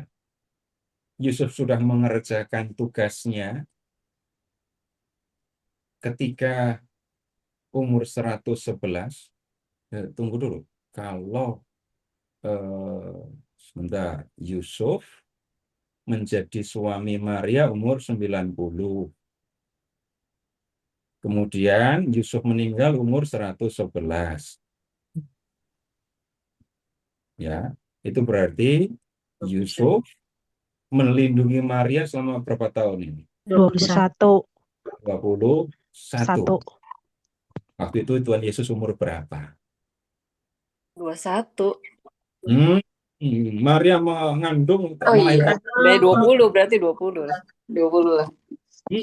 Maria Belum. melahirkan Yesus umur berapa tadi? Disebut kok? 15. Oh, 15. 15. Jadi 18 ya. Berarti 21 dikurangi 3. Berarti waktu itu Yesus umur berapa? 18 tahun. 18. Baik, sekarang kalau ditanya ketika Yusuf meninggal, Yesus umur berapa? Bapak Ibu, kalau menjawab caranya seperti itu ya. Jangan bilang kata Pak Seto Yesus meninggal umur 18. Saya nggak bilang begitu. Bapak Ibu sudah hitung sendiri tadi. Yang harus diingat datanya dari mana? Keterangan dari mana? Yusuf. Sejarah Yusuf tukang kayu. Nanti Bapak Ibu cari PDF-nya ya. Jadi Yusuf hidup sebagai bujangan sampai umur 40. Kemudian punya istri umur 40, menemani istri pertama selama 49 tahun. Nah, kemudian 9. ya, kemudian setelah itu istrinya meninggal, setahun kemudian ketemu dengan Maria dan mendapatkan tugas itu 90. 90 kan. Lalu waktu Maria umur 15, Maria melahirkan Yesus. Wah, tapi Yusuf umur sudah di atas, umur sudah 93.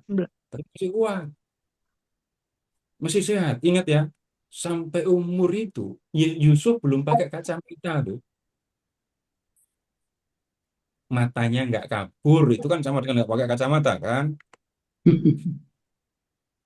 Giginya belum ada yang tanggal. Jadi Yusuf bisa mengerjakan tugas yang dipercayakan kepadanya itu. Nah, kemudian kisah ini memberi perhatian besar kepada kematian Yusuf. Ketika diberitahu bahwa dia akan mati, Yusuf mengalami ketakutan, lalu dia berdoa kepada Bapaknya. Kemudian yang berikutnya terjadi, Yesus menemani Yusuf. Dan kemudian ingat juga, ada malaikat-malaikat yang datang untuk menjemput jiwa Yusuf. Jangan lupa isi doa Yusuf tadi ya. Jangan sampai malaikat yang ditugaskan untuk menjaga aku sejak lahir meninggalkan aku. Nah, kemudian sekarang ini setelah Yusuf meninggal, sekarang tubuhnya terbaring telentang tanpa darah. Karena itu aku mengulurkan tanganku dan menutup mata serta mulutnya, lalu berkata kepada perawan Maria, "Ibuku, di mana keahlian yang ditunjukkannya selama ia hidup di dunia ini? Lihatlah, itu telah lenyap seolah-olah tidak pernah ada." Dan ketika anak-anaknya mendengar aku berbicara kepada ibuku, perawan yang suci. Jadi Yesus menyebut ibunya perawan Maria, perawan suci. Ingat diskusi tentang Semper Virgo Protevangelium Yakobus. Kitab ditulis untuk membela keyakinan tentang keperawanan Maria. Mereka tahu, anak-anak Yusuf tadi tahu bahwa ia telah mengembuskan nafas terakhirnya. Dan mereka, anak-anak Yusuf, meneteskan air mata dan merata. Tetapi aku berkata kepada mereka, sesungguhnya kematian ayahmu, ini Yesus yang bicara ya, Sesungguhnya kematian ayahmu bukan kematian, melainkan hidup kekal. Karena ia telah dibebaskan dari kesusahan hidup ini dan telah pergi ke peristirahatan yang kekal dan abadi. Ketika mereka mendengar perkataan ini, mereka merobek pakaian mereka dan menangis. Sesudah itu, penduduk Nazaret dan Galilea datang berbondong-bondong dan mereka menangis dari jam ke-3 sampai jam ke-9, 6 jam nangisnya ya. Pada jam ke-9 mereka semua pergi bersama-sama ke tempat tidur Yusuf. Mereka mengangkat tubuhnya setelah mengolesinya dengan minyak wangi, seterusnya sampai kemudian menguburkan Yusuf. Nah, sekarang begini, Bapak Ibu, ini pesan penting dari sejarah Yusuf. Lalu Yesus berbicara kepada Yusuf yang sudah jadi jenazah ini tadi ya. Bau busuk kematian tidak akan berkuasa atasmu. Dan tidak akan ada cacing yang keluar dari tubuhmu. Tak satu anggota tubuhmu pun akan patah. Tidak satu pun rambut kepalamu akan berubah. Tidak ada satu pun bagian tubuhmu yang akan binasa. Hai ayahku Yusuf. Tetapi akan tetap utuh dan tidak busuk sampai perjamuan 1000 tahun. Dan barang siapa mempersembahkan korban pada hari peringatanmu, Yusuf, dia akan kuberkati dan kuberikan upah di antara jemaat para perawan. Barang siapa memberi makan kepada orang-orang sengsara, orang miskin, para janda dan anak yatim piatu dari hasil kerja tangannya, pada hari peringatanmu dirayakan, dalam namamu, ia tidak akan kekurangan hal-hal baik sepanjang hidupnya. Maksud dari kalimat ini, Yesus janji. Yesus yang janji. Siapa saja yang memperingati kematian Yusuf, memberi sedekah atas namanya, atas nama Yusuf, atau menuliskan kisahnya, Yesus akan memberkati orang itu dan melindunginya. Nah, Bapak Ibu, sampai di sini cerita tentang sejarah Yusuf. Sudah terjawab atau belum mengapa Yusuf, nama Yusuf digunakan oleh orang Katolik untuk urusan orang meninggal? Sudah. Lalu Yusuf itu diyakini menjadi pelindung orang meninggal bahagia. Itu dalam gereja Katolik kan. Nah, Yusuf dalam kisah ini kita lihat Yusuf sudah melakukan pekerjaannya. Tapi kemudian dia masih merasa berdosa loh ya. Dan situasi takut mati karena dosa itu kan dialami oleh banyak orang. Tapi kemudian lihat Yesus datang dan kemudian menjaga Yusuf. Berikutnya, malaikat Mikael, malaikat Gabriel menjemput jiwa Yusuf. Lalu jenazah Yusuf dikuburkan. Ya, kita semua berharap meninggal dalam keadaan seperti itu kan ya. Jadi ada bersama dengan Yesus, kemudian dijemput oleh malaikat. Begini, Bapak Ibu silahkan, kalau di dalam gereja Katolik, situasi seperti ini yang diharapkan oleh umat Katolik. Saya tidak mengatakan sakramen perminyakan itu adalah sakramen untuk orang yang mau meninggal ya. Dan Bapak Ibu nggak usah takut kalau menerima sakramen perminyakan.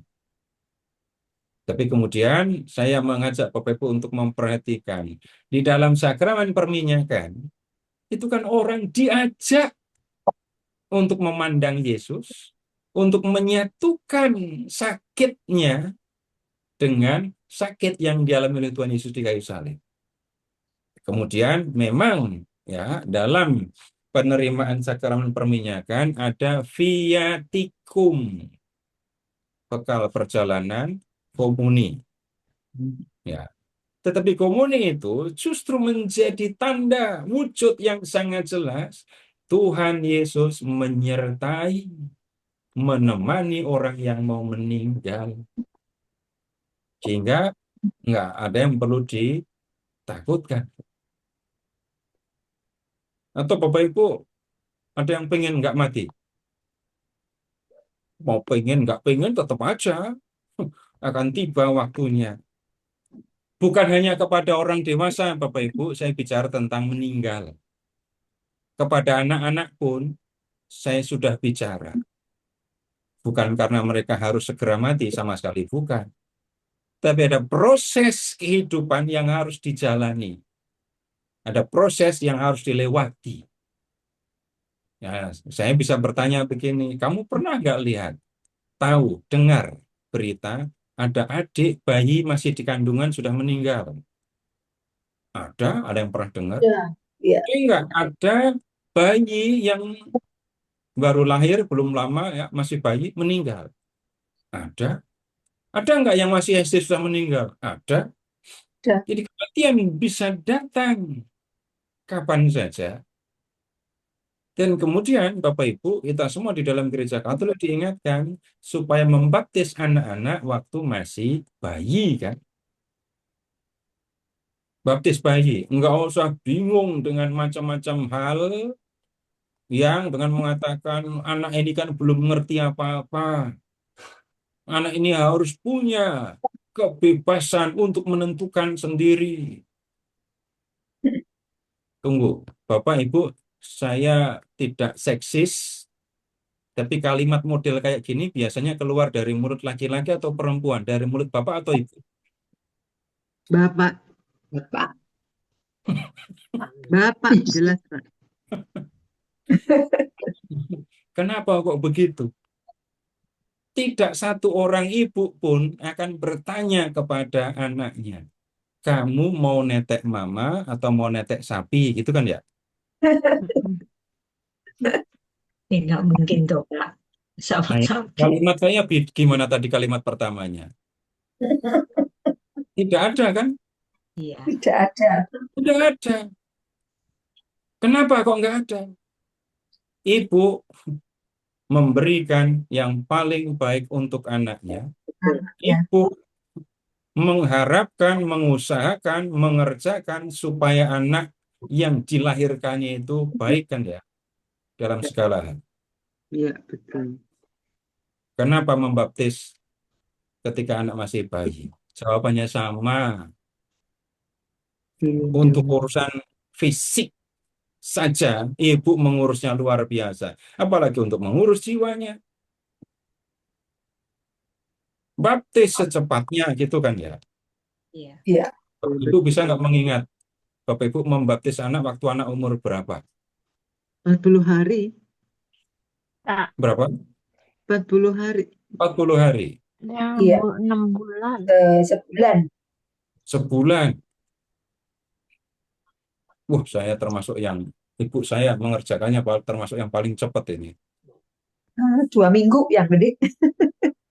Saya 3 minggu. Oh, 2 minggu saja. Saya lahir tanggal 29, saya baptis tanggal 21. Ya, Saya kurang 2 lebih hari, Pak. enggak sah. Hah? 2 hari sudah dibaptis. Lahirnya 29, baptisnya tanggal 21 bulan berikut. Ya, belum sebulan lah, 3 minggu lebih dikit. Kenapa kok begitu? Sekali lagi jawabannya, untuk raga saja ibu ngurusnya luar biasa. Apalagi untuk jiwanya. Nah, kenapa kok bicaranya sampai seperti ini? Kembali ke bicara tentang Yusuf yang diyakini sebagai pelindung orang-orang yang meninggal bahagia, gitu rumusannya ya. Kita seperti diingatkan bahwa kita pasti meninggal dan kemudian kita harus memilih bagaimana harus meninggal. Saya tidak mengatakan mau meninggal di usia lanjut, mau meninggal karena sakit jantung, meninggal karena kecelakaan, bukan itu pilihannya yang saya maksudkan. Bapak Ibu tolong ingat doa Salam Maria kalimat terakhir. Doakanlah kami Kami yang Dosa ini. sekarang dan waktu kami Sekarang dan mati. waktu Amin. kami mati. Amin.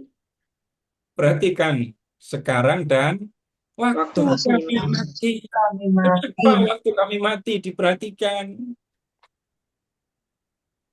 Karena begini, kalau kita mengingat kisah Yusuf ini tadi ya, orang bisa mengalami ketakutan ketika harus berhadapan dengan kematian. Kenapa kok takut? Kalau Yusuf tadi, takut mati karena ingat dosanya, takut juga karena setan-setan pada datang. Tapi kemudian, kenapa orang bisa takut mati? Iya, ketika orang mau mati, bisa jadi dia ingat, aku sudah banyak berbuat dosa, tapi aku belum banyak melakukan Kebaikan. untuk Tuhan. Betul. Mengingatnya sebenarnya sederhana saja. Ini saya tidak bicara bukan karena saya melihat Bapak Ibu umurnya lebih tua dari saya ya. Sekali lagi, saya sudah bicara tentang kematian ketika kepada anak-anak sekalipun. Nah, sekarang orang bisa mengalami ketakutan. Karena saya tidak tahu apa yang akan terjadi pada saya setelah saya mati. Bukan ngomongin raga saya, tapi jiwa saya setelah mati, itu akan bagaimana? Saya tidak tahu. Dan itu yang membuat orang bisa takut. Dan kemudian di masa menjelang kematian, orang bisa jadi ingat akan hidup yang sudah dijalaninya. Ya, aku tidak banyak berbuat sesuatu untuk sesamaku, aku tidak banyak berbuat untuk Tuhan. Lalu apa yang akan terjadi dengan aku setelah aku mati? Nah, saya tidak akan mengajak Bapak Ibu untuk tiba-tiba ada di sana, tapi justru saya mengajak Bapak Ibu untuk menggunakan waktu yang masih ada ini untuk mengasihi Tuhan. Mengasihi Tuhan yang hadir dalam diri sesama. Prinsipnya sederhana Bapak Ibu, mengingatnya gampang. Kalau seumur hidup itu aku mengasihi Tuhan Yesus, dan kasih itu aku wujudkan dalam tindakan. Kalau aku mengasihi Tuhan Yesus, kemudian aku mati dan ketemu Tuhan Yesus, mati itu menjadi jalanku ketemu Tuhan Yesus. Mati itu titik yang harus aku lewati untuk ketemu Tuhan Yesus. Ragaku mati, jiwaku akan terus bersama dengan Yesus. Kalau itu yang dipahami, kalau itu yang diyakini, ada yang perlu ditakutkan? Enggak ada. Tapi kalau selama hidup saya enggak jelas ikut siapa, punya nama baptis tapi enggak pernah bergaul dengan Tuhan Yesus, menyebut Katolik tapi tidak mengasihi Tuhan Yesus, maka ketika raga mati, jiwanya yang bingung. Ketemu Yesus bukan sesuatu yang menyenangkan kalau saya tidak mengasihi Tuhan Yesus. Nah, kemudian Bapak Ibu, ya saya belum pernah melewati masa sampai seperti itu ya. Kalau takut mati saya pernah mengalami. Enggak ada apa-apa, kelas 4 SD, di kepala saya itu muncul suara keras sekali terus-menerus. Besok kamu mati, besok kamu mati, besok kamu mati gitu. Sampai larut malam saya nggak bisa tidur gara-gara suara yang ada di kepala saya itu. Takut? Iya takut. Saya sakit? Enggak. Enggak sakit, enggak apa-apa. Saya sehat-sehat aja, kelas 4 SD. Saya mondar-mandir dari rumah depan ke rumah belakang, rumah belakang ke rumah depan. Begitu terus. Bapak saya ada dengerin wayang. Tapi saya nggak cerita apa yang terjadi dengan saya. Cuma takut aja karena suara itu, besok kamu mati, besok kamu mati. Tapi kalimat yang saya sampaikan kepada Bapak Ibu tadi, saya pernah ucapkan kepada adik saya kurang lebih 3 tahun yang lalu, ketika adik saya mau pergi. Jam 10 malam, Ini dia sudah koma agak lama, mungkin ada setengah hari itu. Lalu dokter mengatakan sudah nggak bisa dibantu lagi. Anaknya masih kecil, umur 3. Lalu ya pasti dia akan berat sekali. Dan kemudian jam 10 saya datangi. Adik saya koma. Bapak Ibu semua tahu kan ya, kalau koma itu telinga masih berfungsi, pikiran masih berfungsi, tapi mulut nggak berfungsi. Saya pernah dengar itu dan kemudian saya kerjakan itu. Kalau kamu dengar suaraku, kalau kamu dengar aku, tolong kedipkan mata. Kedip beneran. Oh, berarti dengar. Berarti dengar jelas itu. Saya sudah membuktikan itu. Lalu saya bilang ke adik saya, dari kecil, ini saya mau nangis kalau ngomong gini nanti. Dari kecil kita sudah ikut Tuhan Yesus. Dari kecil sudah ikut Tuhan Yesus. Bapak saya, ibu saya serius mendidik anak untuk ikut Tuhan Yesus ya. Dari kecil kita sudah ikut Tuhan Yesus. Sekarang kalau kamu harus pergi menghadap Tuhan Yesus, pergi.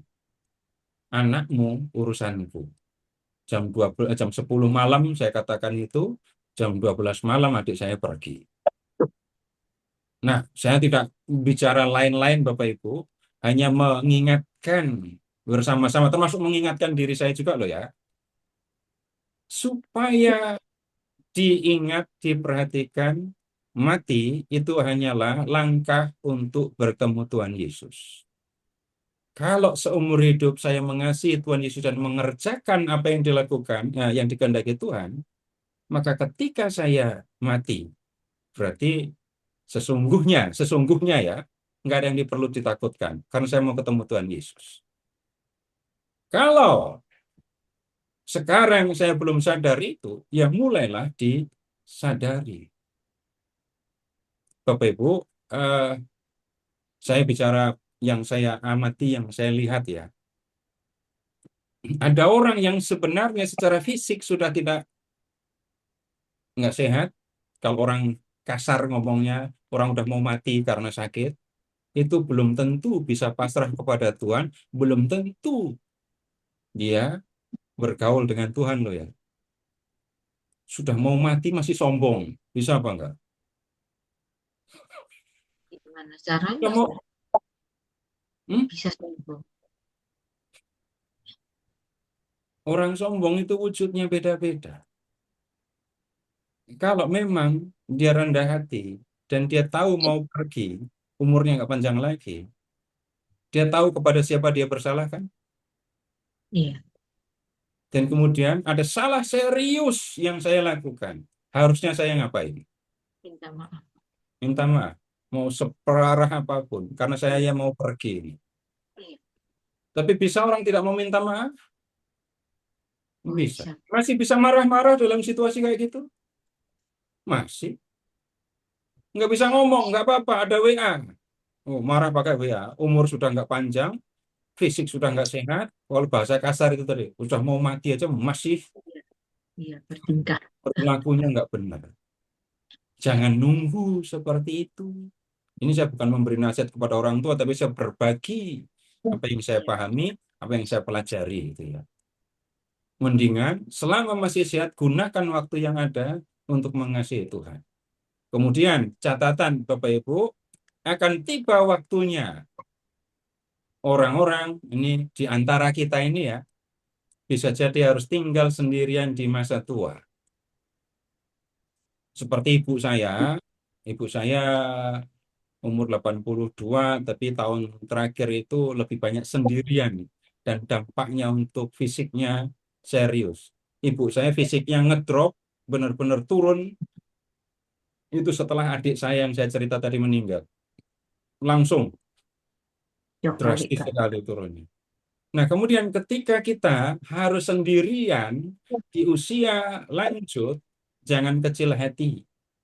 Jangan merasa sedih. Kenapa?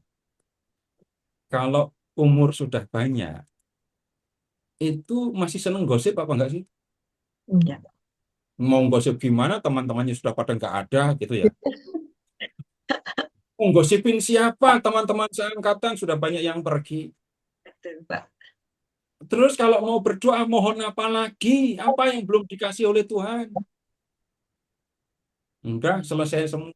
Maka yang bisa dikerjakan apa? Sendiri, enggak ada soal. Tapi gunakan waktu untuk terus bersama dengan Tuhan. Bisa ke gereja pagi, puji Tuhan. Sudah nggak sanggup lagi, ada di rumah, tapi tetap bersama-sama dengan Tuhan. Dan Bapak Ibu, kalau mengalami masa yang seperti itu, nggak semua sampai ke situ loh ya. Saya juga ngomong kayak gini, saya juga nggak tahu apa umur saya bakal sampai seberapa. Nggak tahu. Betul. Tapi kalau saya sampai masa seperti itu, peringatan juga untuk diri saya. Itu bisa jadi masa pembersihan jiwa. Sudah nggak punya keinginan, sudah nggak punya amarah, sudah nggak punya sombong, nggak punya iri. Yang ada cuma sekarang hanya aku dan Tuhan Yesus. Kebersamaan dengan Tuhan Yesus yang terus-menerus inilah Bapak Ibu yang akan membersihkan jiwa kita selama kita masih hidup di dunia. Ini biasanya kalau ngomongin Santo Yusuf itu ngomongin ketaatannya dan seterusnya, tapi malam ini kita malah bicara tentang kematian karena Santo Yusuf menjadi pelindung itu tadi ya. Ya, Bapak Ibu, itu yang saya sampaikan kepada Bapak Ibu. Minta maaf untuk tanggal 31, Jumat depan tanggal 31 kan ya. Iya. Saya tidak mengajar, tidak bisa mengajar ya, tapi nggak masalah, saya tetap ganti. Materi nggak akan dikurangi, hanya ditunda waktunya. Karena saya ada tugas untuk memberikan kuliah umum di kursus pendidikan kitab suci Santo Paulus. Itu tugas serius. Kalau mau belajar apa yang saya sampaikan lain kesempatan, karena temanya itu menelusuri gelar Mesias. Gelar Mesias sudah sering. Gelar Immanuel. Ini tadi kan dari tadi kita juga ngomong Immanuel, Tuhan beserta kita. Jadi gelar Immanuel di dalam Injil Matius. Saya memang belajar dan saya menemukan hal-hal yang selama ini saya tidak pahami.